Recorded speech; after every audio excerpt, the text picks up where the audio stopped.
Great. Well, thanks for coming out here. It is great to be here. Thanks for the welcome, Tyler.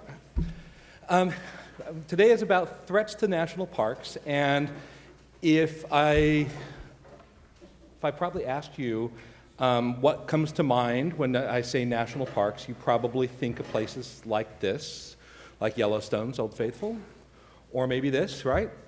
That's Porphyry Peak in Alaska. Or maybe you think of the Grand Tetons, or the Grand Canyon, of course, another one of our crown jewel parks.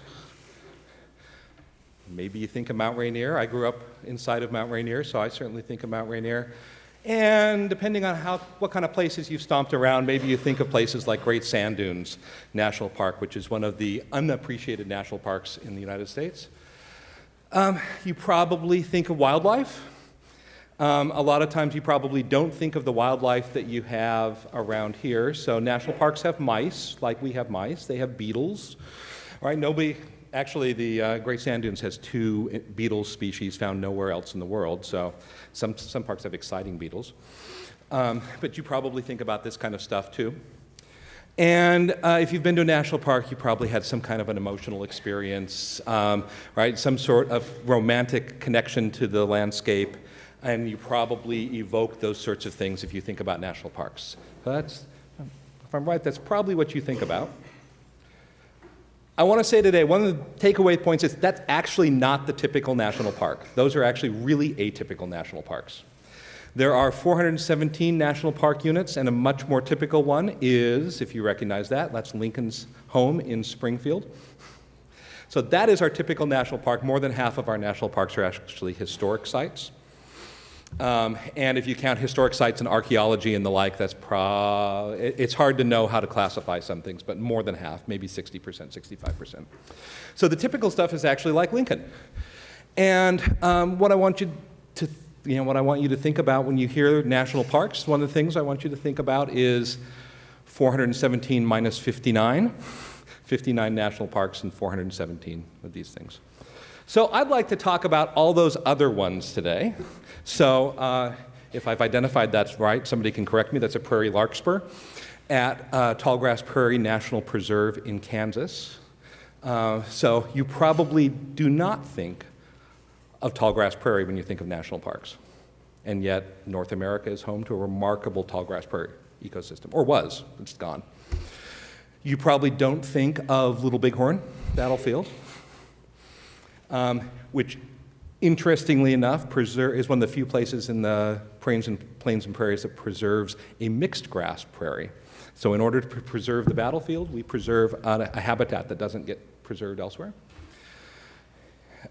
If you've had a class with me, and I know some of you have, then you probably do think of Indiana Dunes. But the rest of you probably don't think of the Indiana Dunes. And yes, in fact, some of them are smiling because they actually did Indiana Dunes this morning. You may not think of Homestead National Monument of America in beautiful Beatrice, Nebraska. But that too is a national park unit and interesting in some funky ways. And they feature all sorts of descendants of homesteaders. So you probably didn't know that Whoopi Goldberg's family was homesteaders, but they were. You probably don't think of smokestacks in your national parks, but they're there. You probably just don't think that's Ozark National Scenic Riverways in Missouri. Probably also not the kind of place that you think about when you think of national parks. And effigy mounds in Iowa. So those are mounds that it's hard to see what they are from the ground. That's on bottom is a bear. There's one really hard to see in the upper left, and all sorts of different shapes and things of mounds. Unusually, most of them are not burial mounds. So you probably came thinking about one kind of national parks. I actually want to talk about the Midwestern parks, the things that you don't think of when you think of national parks. So if it's okay, let's compromise. I'll give you a little bit on the big national parks. Those big famous crown jewel parks, those 59 national parks, are important. They're big, they're spectacular, people have emotional connections to them. They often preserve really important ecosystems. So the greater Yellowstone area is the largest temperate zone intact ecosystem in the world. And it's gigantic, and that's important. And we also preserve smaller ecosystems at the various national parks. Many national parks preserve big chunks of wilderness, not all of them do, and lots of other places preserve wilderness, but certainly if you wanted to see what the landscape looked like before European Americans came, or even before any human beings came, national parks can be a place to see that kind of wilderness. It's often transformational experiences. So as Tyler mentioned, I take students to national parks in alternate years. This year I'm taking them to Yellowstone. Last year I took them to Colorado and Utah. And whenever I get a chance, I take them to Indiana Dunes, just up the road. And if you can't go there with me, go there without me. I know all of you from Chicago, you think that Indiana Dunes is a beach. It is a beach, but it's also the third most biodiverse of the 417 national park units. It's an extraordinary place behind the beach, so do check that out. And scientific laboratories. So the theory of ecological succession, which some of you may know, was developed actually at Indiana Dunes. There's lots of great scientific research that goes on throughout the national parks. They're important for that too. So they're important for experiences and for ecosystems and for science and for lots of other things. So there I have now said nice things about the kinds of national parks you probably expected me to talk about. They do face, threats. The title of this talk, Threats to National Parks, actually goes back to an old literature starting a little bit in the 70s, but mostly in the 80s and 90s, about all the things going on outside parks that were threatening things inside the parks. So this is Exit Glacier at Kenai Fords National Park in Alaska. They have put signs up where the glacier used to be, going back to I think 1770 was the first one, which is way out. The signs are moving pretty slowly until you reach the last 25 years or so. So that's 2005. I don't know if you can get the sense of how far that glacier has retreated since 2005. They have another sign, 2012, which is still a football field away from the glacier. So this glacier is shrinking fast, and it's climate change in Alaska that's doing it. So that's a classic external threat. The national parks, of course, would love to stop external threats, but the National Park Service cannot stop climate change.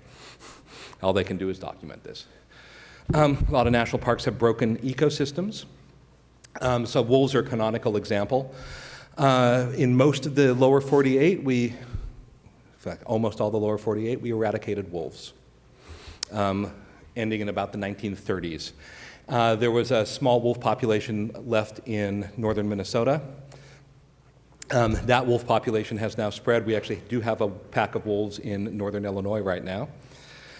So that's, we're seeing recovery of those things. But what happens when you lose wolves, which are important top-level predators, is in a place like Illinois, the wolves aren't eating the elk anymore, eating the deer anymore. So the deer population expands, grows much more dense, also makes it easier for deer to spread diseases like chronic wasting disease among each other. Out west, it's elk, so the wolves stop eating the elk, and the elk population expands. If the deer and elk populations expand, that means they're going to eat a lot of vegetation, so you lose vegetation. And that's called the Trophic Cascade. You change one level of an ecosystem, and then you change the stuff below. Because wolves were eradicated everywhere, all the national parks have this problem of missing predators. So they all have broken ecosystems, except where the wolves have come back. Glacier National Park in Montana, Yellowstone National Park, Wyoming, Montana, Idaho, and now some parks and forests in Washington and Oregon and Minnesota, Wisconsin, and just entered northern Illinois a couple of years ago. So lots of parks are threatened by those broken ecosystems. Sometimes you fix them by just putting in what's broken, putting in wolves, putting in river otters, whatever it was that was eating other stuff. But some of those you can't fix. And because you can't necessarily fix them, and because of all the other things that go on in parks, parks are a nice illustration of what's called island biogeography theory. The idea is, you probably know that islands have different kinds of ecosystems, right? So you have very few species on islands. They die out, but B, they also take different evolutionary paths. So, we have great speciation in Hawaii or Galapagos Islands and places like that. National parks are essentially islands in a sea of humanity, and they are losing species through things like broken ecosystems or just die-outs, or they're not big enough to hold wolverine populations or whatever else. So island biogeography theory tells us that we will lose species in any island like a park, and we certainly do in the national parks, and that's an external threat. Sometimes you can do something about it, sometimes you can't. Related to that, though, national parks are often really important for migration for animals that maybe spend part of the year there. So the longest land migration in the Americas is the caribou of Alaska. But number 2 and number 3 are both in Yellowstone, the greater Yellowstone area. So they are mule deer that go from Grand Teton National Park down in past Pinedale, Wyoming, for those of you who know that. And you don't normally think of mule deer as fierce migrators, but they are going very long distances. And the other one is pronghorns. We used to think the pronghorn migration was longer, but the mule deer came in and knocked them out of second place. So, and up in Alaska, national parks are a big part of the caribou migrations at places like Kobuk Valley. Onion Portage. So national parks are really important, but because of all the development that takes place outside the parks, we are seeing declines in wildlife or species that used to migrate are stopping to migrate, and we're seeing changes that way too. If animals are leaving the park, of course, they can get hunted. So Yellowstone's bison are hunted. This is a Wyoming game and fish cabin that's just outside Yellowstone's thoroughfare district. That's about 30 trail miles from a road, and yet it's a really popular hunting destination. The elk come out of Yellowstone, migrate down towards Jackson, Wyoming's National Elk Refuge, and as they move out of the park, they go past an army of horsepacking hunters that shoot the elk population. And that's why Wyoming Game and Fish is there, and the Forest Service is there, and so forth. Now, elk are actually not scarce, so it's not necessarily a big problem with elk, but in other kinds of parks that can be. Parks attract tourists. Tourists often attract what's called gateway communities, so the communities next to a park, outside a park. So Cave City, Kentucky, right outside Mammoth Cave National Park. The kinds of things that tourists like to do are not necessarily the things that are good for the environment. Okay? How many of you have been to Pigeon Forge, Tennessee? Oh, more of you should go just as an anthropological experience in. How many have been to Branson? Okay. Oh, wow. So Pigeon Forge is like Branson, only not quite as much. So it's a tourist community. This is actually not from Branson. This is Estes Park outside of Rocky. But the stuff that goes on there is musical shows, Dollywood, an amusement park, helicopter flights, whitewater rafting, and some of that's benign. Lots and lots of chain restaurants. Interestingly enough, the local restaurants can't compete with the chains, so the money doesn't stay in the community. And the interests of the community really don't have anything to do with the national park. And actually, the people that go to those communities mostly are not interested in the national park. Only half the people that go to Pigeon Forge even set foot inside Great Smoky Mountain National Park. The typical visit to Pigeon Forge is a 3-day weekend, and the typical visit of those people to Great Smoky Mountains is a 3-hour driving tour in which they do not ever leave pavement. So that's a very different thing, and it doesn't create that kind of emotional connection that we think national parks create. Those local communities may affect this park experience, may affect the wildlife. So we're on top of Lily Mountain, Colorado. I hate to say it, but that's a YMCA that you see on the left. I believe it's the largest YMCA in the country, if not in the world. It's a gigantic tourism development focused on families going there together and meetings and so forth. And on the other side of Lily Mountain is Estes Park, Colorado. So there you are in a wilderness experience in an island, a little tiny island, which is just Lily Lake and Lily Mountain, surrounded by developments. Not super dense developments, as you can see, but still, if you're trying to get away from it all, and you have a view of, the country's largest YMCA, it's a different kind of experience. And of course, climate change, right? When we talk about the environment, we always talk about climate change. You think it's certainly changing the hydrology everywhere, so it's changing rainfall, snowpack. That means it's changing the way the streams and rivers and lakes work because they're getting moisture at different times in different amounts than they used to. The effects of that are local, depends from one place to the next. But that means you're going to change the vegetation, you're going to change the wildlife. So, for example, in the big, most popular tourist area of Yellowstone for wildlife viewing, the Lamar Valley, The effect of climate change on the Lamar Valley is actually to just increase the variability of rainfall in key moments, which means if you increase the variability, you've got bigger tails of the distribution, and you actually lose wetlands seasonally more often. And if amphibians are laying eggs and they need those eggs to stay wet for a certain amount of time, then you're losing amphibians just from variability, even if nothing else changes. So even here, this is Yellowstone's thoroughfare district, which is a long way from any road and remote. Used to be that if you were hiking the thoroughfare region, you'd see several moose a day. You just don't see them anymore. Moose are really dependent on hydrology and vegetation that depends on the hydrology, and other animals are common, but the things that you would see in the thoroughfare are not there anymore. Another threat, of course, is you. All of you going to all those national parks. So this is Paradise in Mount Rainier. So they paved Paradise and put up a parking lot, and that's the proof. Yellowstone, look at all that recreational impact. Restaurants, hotels, parking lots. Large number, this is a June crowd. The crowd is much bigger in July and August. And the place where I like to watch Old Faithful is actually up here where nobody else is. Up high. Stuff like that, right? So they are much too close to the bison, but of course they're taking selfies, so it's okay. Catch and release. People who do catch and release fishing think of that as a low impact, and it's much lower impact than not releasing the fish, but of course that's a form of recreational impact too. Some percentage of those fish don't make it when you release them. Grand Canyon, there's a kind of recreational impact, the trail development. There wasn't naturally a flat place there where people could walk. I mean, I don't think people kind of think about it that way, but there wasn't naturally that place. I don't know for sure that particular place, but I'm going to guess that it was built by the CCC in the 1930s and probably dynamited out.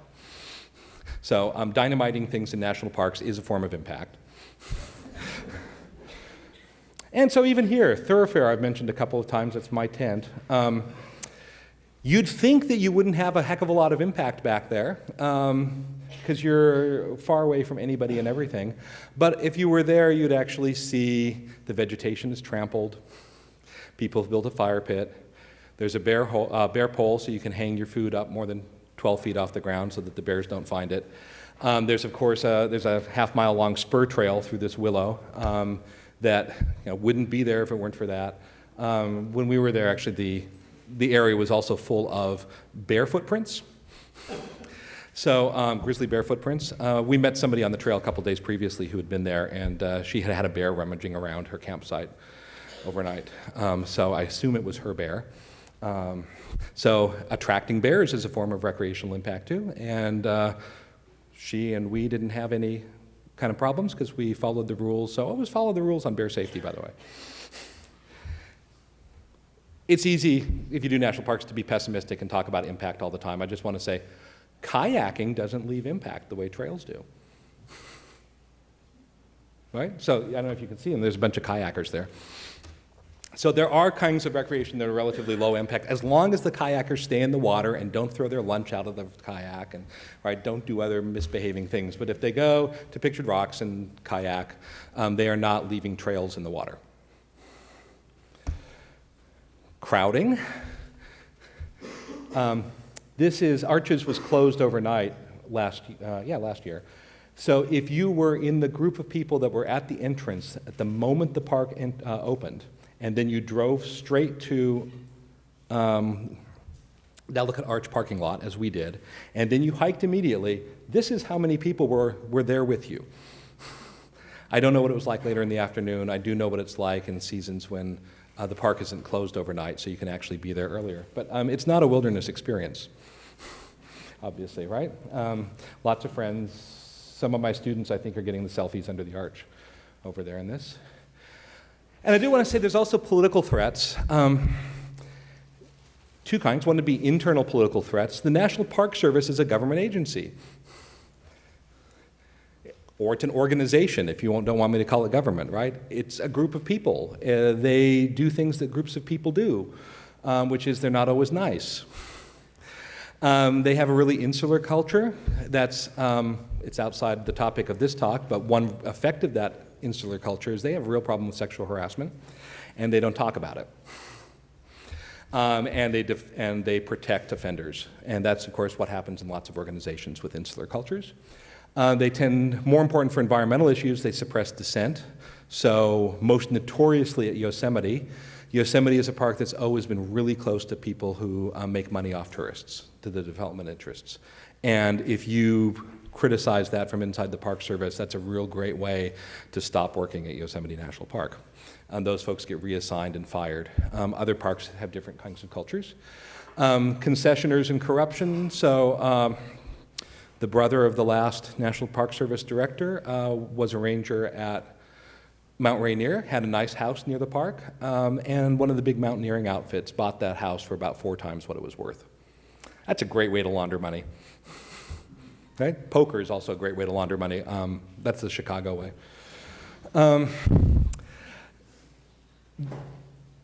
One of the most powerful professions inside the Park Service is not the scientists, the interpretive rangers who take you on the talks, the wildlife walks. It's the landscape architects.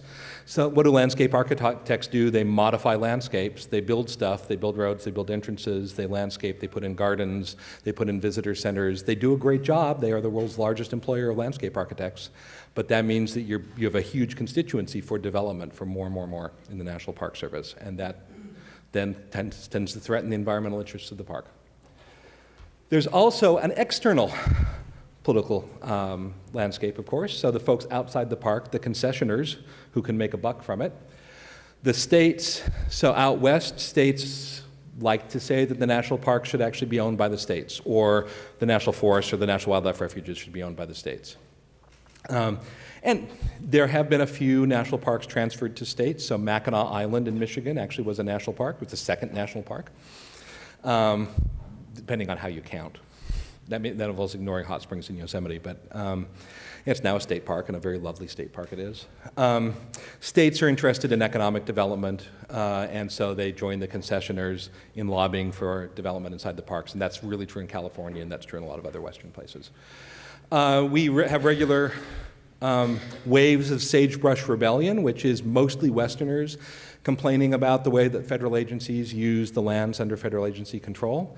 So the recent version of this is around Malheur National Wildlife Refuge in southeastern Oregon, where the folks who took over the National Wildlife Refuge headquarters and defaced and destroyed a bunch of Native American artifacts and other resources of the park have now been acquitted twice by local juries, because the juries side with the local interests, even if they know they violated federal law.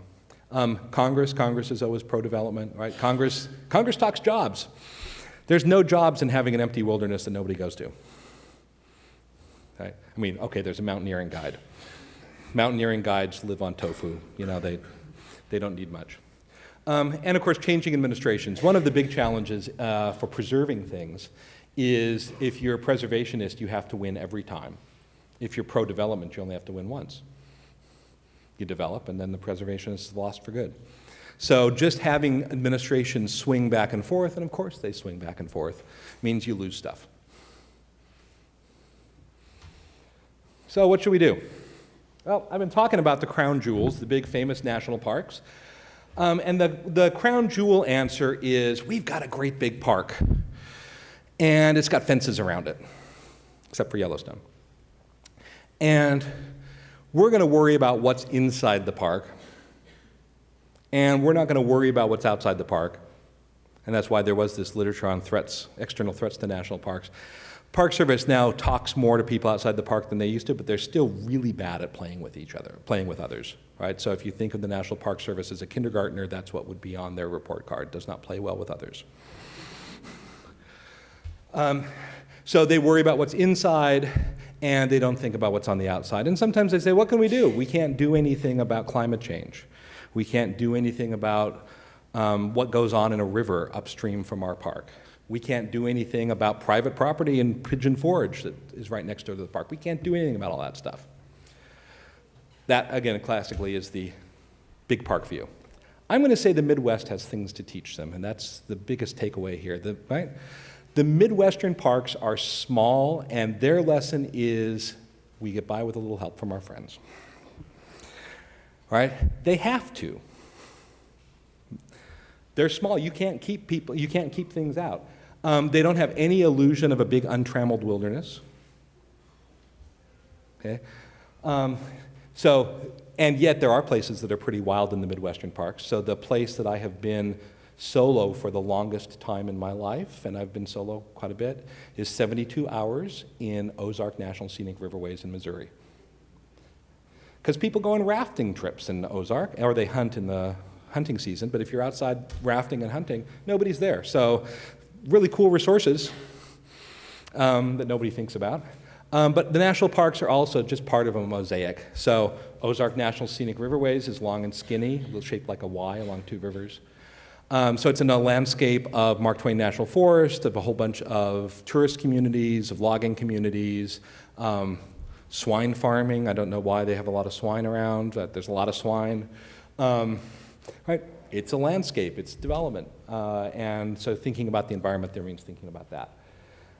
Communities affect the parks. Parks can affect the communities. So the last time we had a government shutdown for the budget, Utah suddenly discovered that their economy depended a lot on parks and offered to pay to keep the parks open, which is a really different perspective than the usual Utah complaint about the parks are taking away the opportunity to mine or that kind of resource development.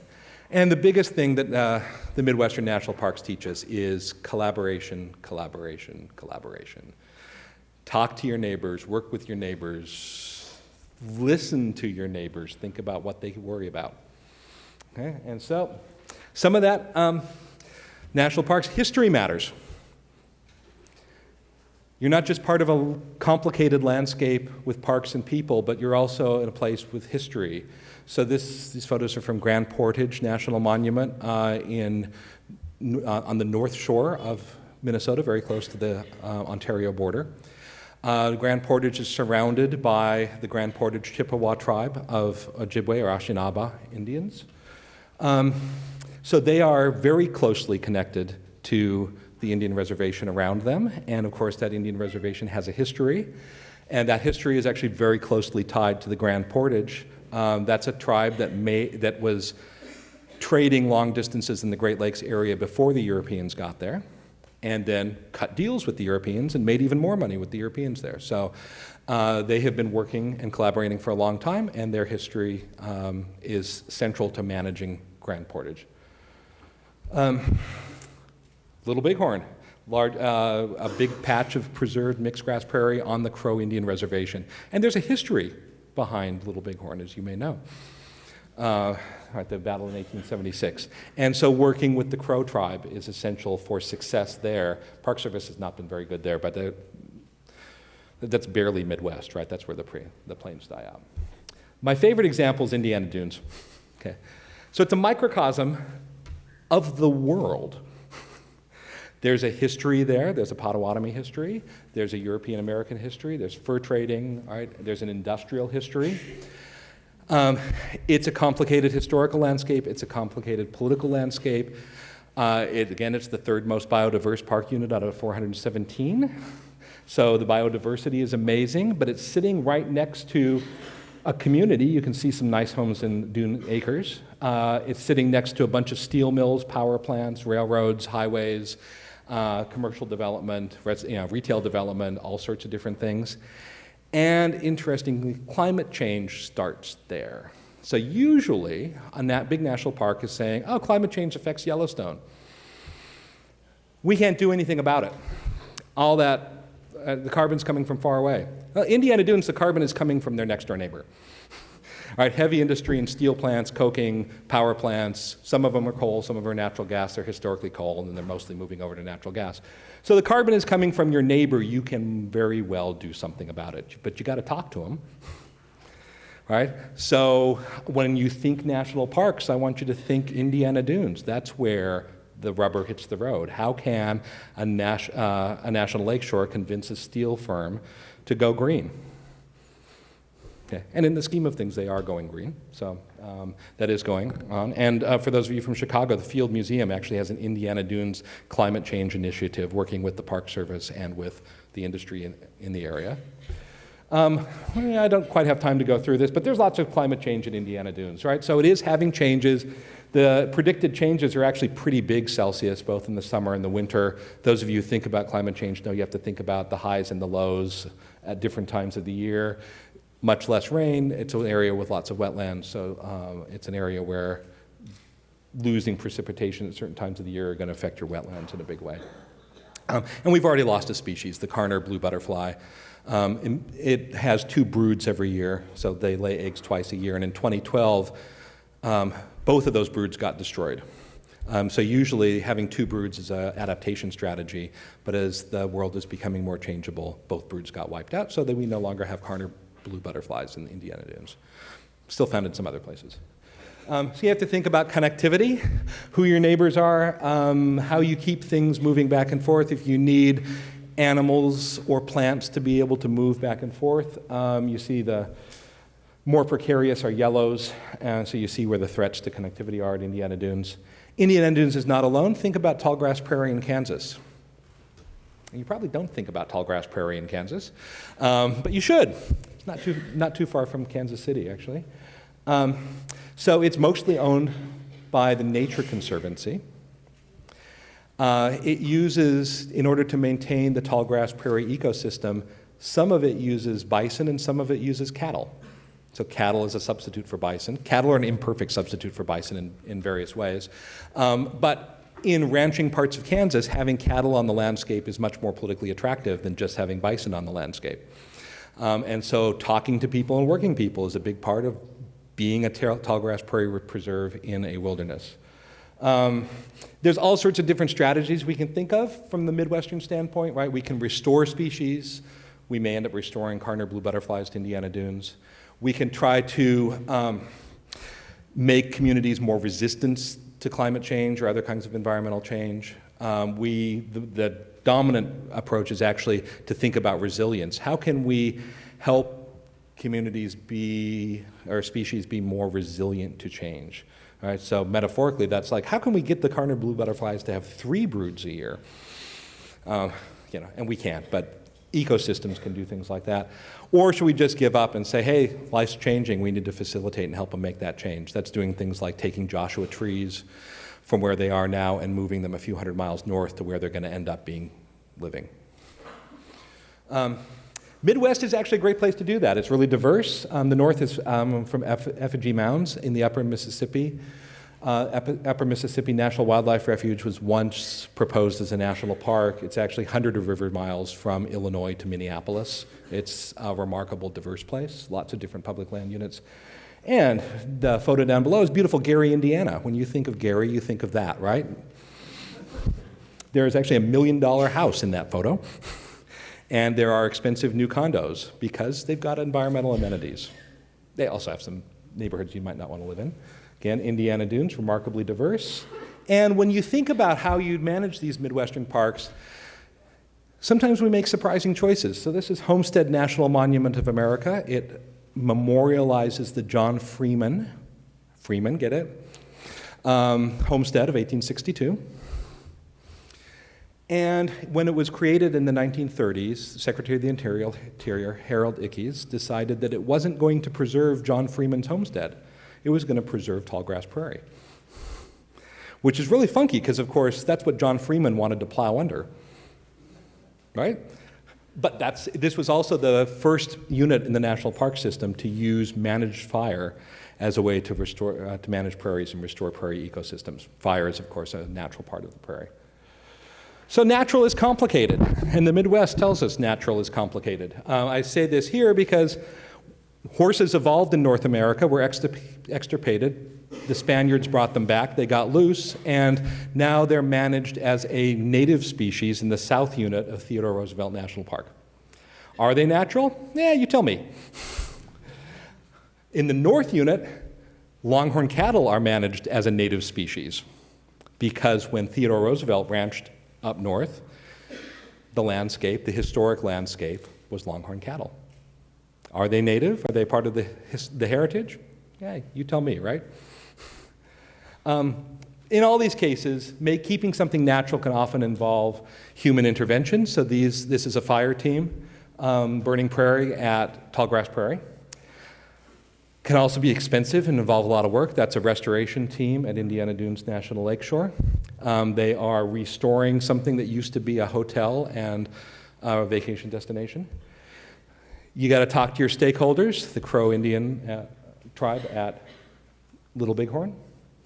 You got to think about nature and heritage at Grand Portage. You got to think about heritage and nature at St. Croix River. You got to be aware of modernity. So this is Mississippi National River and National Recreation Area. Is that Minneapolis or St. Paul? It is either Minneapolis or St. Paul in the distance. Somebody there, one of you will know. But you see it's a lovely natural area in the park unit, and standing right outside an atonement site, so a concentration camps for Lakota Indians in 1862 during the Dakota War. So what the Midwestern parks tell us is that human histories and natural histories are all part of a complicated landscape.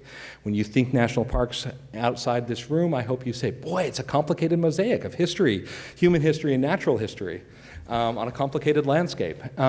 Parks are part of that landscape. They're obviously the crown jewels are really good and important, but they're not the only kind. And the Midwestern parks point us to all these other things that we should be thinking about. So the fences of the crown jewels are outdated, like those ones. And instead, the crown jewels need to learn how to talk. They should talk. They're not very good at talking, but they should talk. They should really, really talk. They should work together, work with their neighbors. They should learn from the Midwestern parks and deal with the changing world that we're all facing. Because empty hats end up in bad places. So thanks for joining me, and I would love to hear about the different reactions that you have to thinking about national parks, hopefully differently than you thought about them walking in.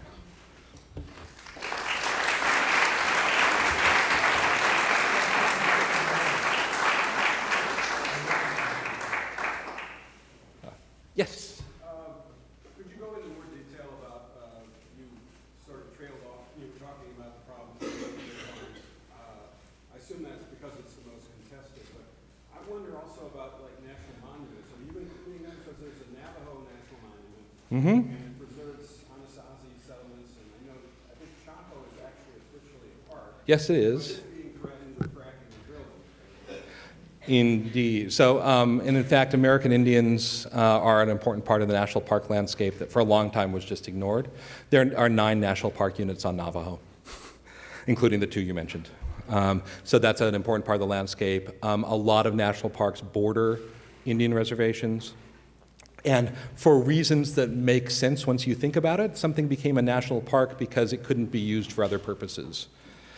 Things became an Indian reservations because Euro-Americans couldn't use them for other purposes. So lo and behold, they're often next to each other. Glacier is bordered by both Blackfoot and Flathead on the east and the west. And that's really typical. Not typical in Illinois where we don't have any reservations, but even just next door in Wisconsin, you'll see that. Bad River and Apostle Island. So that's very much part of the conversation. In fact, I would say that's probably the place where the Park Service is best at talking. They used to be horrible. But there's an executive order by Clinton in 1995 that said that they had to talk to stakeholders in the Park Service and started talking to indigenous peoples as well as other stakeholders. So very much part of the conversation all around the country. Yeah? You touched on the political aspects, internal and external. When you were visiting Rocky Mountain National Park, a lot of times you make the assumption that these parks are permanently protected and preserved. And the ranger pointed out to us that Congress can make decisions to alter or even do away with these parks. Mm-hmm. I'd like your comment on that. It's an act of Congress. I mean, so what Congress does, Congress can undo. There are 25 or 30 national park units that have been...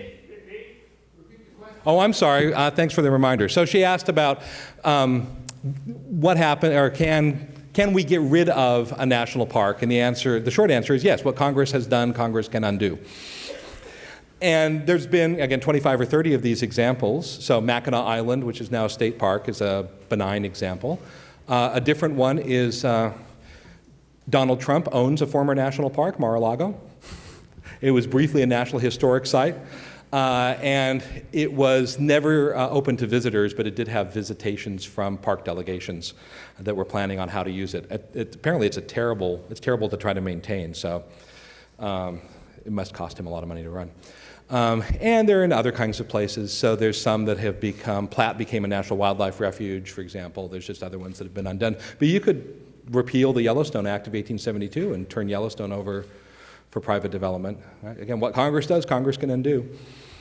And as an aside, many of you probably know about the study of national monuments that Zinke is carrying out right now. So basically looking at national monuments that were disliked by the Utah congressional delegation. That's the best way to think about it. It was actually a really weird way to change the boundaries of the national monuments because Congress could just pass a bill that changes the boundaries. They were established by presidential proclamation. Presidents are not allowed to unproclaim them, but Congress can pass a bill. So I have no idea why they didn't just pass a bill, other than they don't seem to be very good at passing bills. So, yeah. So I read something actually this morning about someone who quit his job in the Interior Department Mm-hmm. and kind of laid out things that Zinke was doing. I'm wondering how much damage might occur in this current administration if things continue as is. I guess I'm very concerned. I worry. I don't know how much I should worry. I don't know how much counter control or counter forces will move against, and I don't know what's realistic. Yeah. So it's nothing like the State Department, where cuts to staff are having real long-term effects. I don't know a lot of park rangers that are leaving because of the current administration. So a lot of them I think are just planning to tough it out. So how worried? We will see some boundary changes. But you might be surprised by other ones. So I know somebody who's active in Idaho wilderness questions, and he actually predicts we will have an Idaho wilderness bill within the 4 years of the Trump administration. Not because that's an interest of the administration, but because it's an interest of the Republican delegation from Idaho. And it would depend a little bit on who the next governor is there in the middle of that. So it's probably more complicated than your initial reactions are. Certainly there's lots of little things that will change, and some of which will become, well, an example of a little thing that would change is bottled water. So there had been a big fight to just stop selling bottled water in Grand Canyon and to get people to carry reusable Nalgene's or other things and then have a faucet, and that's time-consuming and expensive. That was overturned very quickly by the Trump administration. Yeah. Well, the bottled water is made by Coca-Cola Company, so presumably that's the connection. Yeah, I had one in. Yeah, how well are some of the ranchers, residents working along with the environmentalist plan to integrate so that everything functions normally? So how well are ranchers and others outside the park working with the parks to make sure that things go together well? The trick on all sides is to actually listen to the others. So, and this connects to this previous question too. So in Utah, when the Zinke report becomes official, there will be a proposed reduction in Bears Ears, and there'll be a proposed reduction in Grand Staircase Escalante.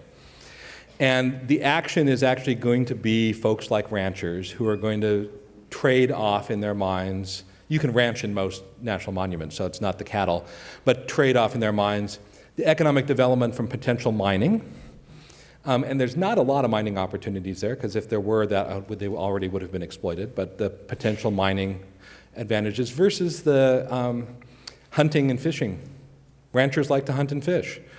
And Jason Chaffetz, who has resigned but was a member of the congressional delegation and very much in favor of moving private lands to the states, actually changed his mind because his hunting and fishing constituencies said, no, actually we want them preserved the way they are. And so that's actually going to be the key, and that could go either way, and it depends on what that land looks like, and that's going to be part of the coalition in Idaho Wilderness, if my contact there is right about that prediction.